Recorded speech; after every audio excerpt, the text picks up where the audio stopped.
गुरु की अनमोल सीख जो सब बदल कर रख दिया। क्यों पढ़े? मैं कई बार कुछ काम बस यह सोचकर टाल देता हूँ कि जो है जैसा है चलने दो। मतलब आसान शब्दों में कहा जाए तो मेरे पापा अभी काम कर रहे हैं और मैं आराम से दिन व्यतीत कर रहा हूँ। दिन भर में कभी पढ़ा तो ठीक, नहीं तो बस समय पार ही हो रहा है।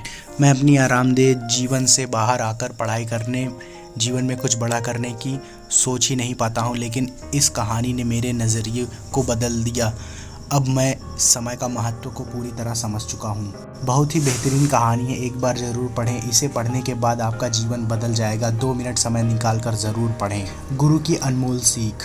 एक गुरु अपने शिष्य के साथ कहीं जा रहे थे। चलते चलते उन्हें प्यास लगी तो वे दोनों एक खेत के पास जाकर रुक गए। खेत की हालत देखकर लगता था कि खेत का मालिक खेत पर ज़रा भी ध्यान नहीं देता है। उन्होंने देखा खेत में एक घर भी है। दोनों जाकर दरवाज़ा खटखटाते हैं। घर में एक आदमी, उसकी पत्नी और 2 बच्चे बाहर आते हैं। सभी ने पुराने फटे कपड़े पहने हुए होते हैं। गुरु कहते हैं, क्या हमें पानी मिल सकता है? काफ़ी प्यास लगी हुई है। वे व्यक्ति उन्हें पानी लाकर देते हैं। गुरु फिर कहते हैं, आपका खेत इतना अच्छा है लेकिन इसमें कोई भी फसल क्यों नहीं बोई गई है? व्यक्ति कहता है, हमारे पास एक भैंस है जो कि हमें काफ़ी दूध देती है, जिसे बेचकर पीकर हमारा गुजारा हो जाता है, इसलिए बेवजह खेती क्यों कर? गुरु कहते हैं, क्या हम आज की रात यहाँ रुक सकते हैं? कल सुबह होते ही हम यहाँ से निकल जाएंगे। व्यक्ति कहता है, ठीक है, आप यहाँ रुक सकते हैं। आधी रात होते ही गुरु अपने शिष्य के साथ रहता है और कहता है, उठो, हमें अभी के अभी यहाँ से निकलना है, लेकिन जाने से पहले हम इस व्यक्ति की भैंस को पहाड़ से गिराकर मार देंगे। यह सुनकर शिष्य को काफ़ी बुरा लगता है, लेकिन वह अपने गुरु की बात टाल नहीं पाया, तो वे दोनों रातों रात भैंस को मारकर वहाँ से भाग जाते हैं। 10 वर्ष बाद जब शिष्य अपनी शिक्षा पूरी कर लेता है, तब वो सोचता है कि क्यों ना अपनी गलती को सुधारा जाए। उस आदमी के पास वापस जाकर उसकी मदद की जाए।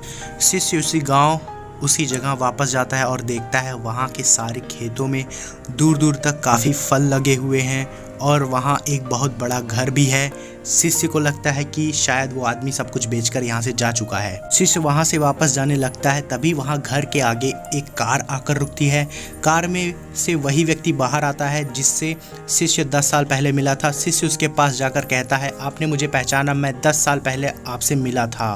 व्यक्ति कहता है, हाँ, उस दिन को मैं कैसे भूल सकता हूँ। शिष्य कहता है, आप तो बहुत गरीब थे, आखिर आप इतने अमीर कैसे बने? व्यक्ति कहता है, क्या बताऊँ, आपके जाने के बाद मेरी भैंस की मौत हो गई। मैं कुछ दिन काफ़ी दुखी परेशान रहने लगा, लेकिन अब जीवन जीने के लिए कुछ तो करना ही था। मैं लकड़ियाँ काट कर बेचने लगा, जिससे कुछ पैसे आए तो मैंने खेत की बुआई कर दी। फिर उससे जो पैसा आया तो मैंने सारी जगह खरीद ली और फिर फलों की बुआई करवा दी और आज मैं आसपास के इलाकों में फलों का सबसे बड़ा व्यापारी हूँ और मेरे लाखों रुपए हैं। अगर उस दिन भैंस की मौत नहीं हुई होती तो आज मैं इतना सफल नहीं हुआ होता। जीवन की सीख। दोस्तों, इस कहानी से हमें यह साफ पता चलता है कि जीवन में हर परेशानी आपके लिए एक बड़ा मौका लेकर आती है। अगर अभी आपके जीवन में परेशानी आई है तो यकीन मानो एक बहुत बड़ी सफलता भी आपके साथ लेकर आई है।